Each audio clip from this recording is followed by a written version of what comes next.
कभी उसकी सरकार नहीं बनी अपनी, कभी उसका मुख्यमंत्री नहीं रहा, न कभी मुख्यमंत्री की दावेदारी रही उसकी। और उसके अलावा उत्तर प्रदेश में इतिहास रचा गया। 300 से ज़्यादा सीटें, 312 सीटें अकेले बीजेपी ले आई, सहयोगियों के साथ 325 सीटें।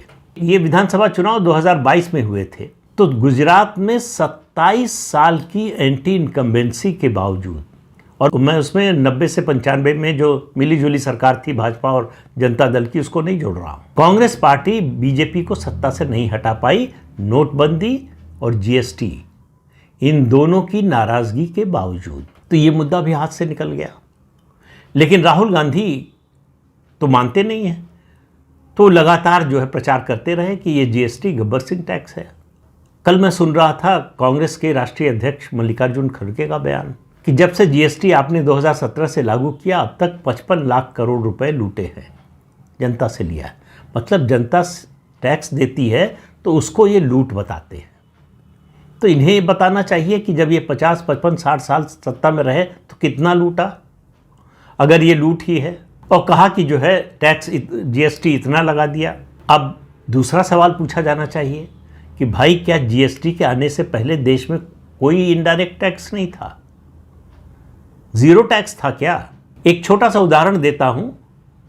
रेस्टोरेंट में खाना खाने lower middle class, upper middle class के लोग जाते ही हैं, उस समय भी जाते थे, जीएसटी से पहले भी। तो वैट लगता था।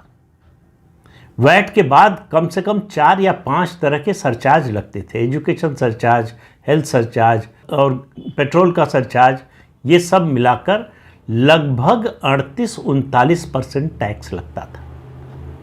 जीएसटी के बाद क्या हुआ? जो इनपुट टैक्स क्रेडिट लेना चाहता है उस पर टैक्स लगेगा 5%, उसके अलावा 12 और 18% था। तो कम हुआ कि ज़्यादा हुआ? सिर्फ एक उदाहरण बता रहा हूँ। तो वैट के अस्तित्व को ही स्वीकार करने को तैयार नहीं है। जो सेस लगते थे उनके अस्तित्व को स्वीकार करने को तैयार नहीं है। उसके अलावा जो इंस्पेक्टर राज चलता था, एक व्यापारी को कम से कम 10, 15, 20 जो है खाते बनाने पड़ते थे। इस टैक्स का ये खाता, इस टैक्स का ये खाता, इस टैक्स का ये खाता, सब खत्म होकर एक टैक्स हो गया।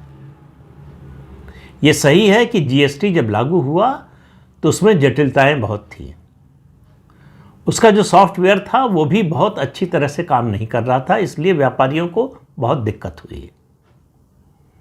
और इसका सबसे ज़्यादा नुकसान होने की उम्मीद जो थी वो गुजरात में थी। 2017 में ही चुनाव हो रहे थे, तो कि बीजेपी यहाँ तो हार ही जाएगी।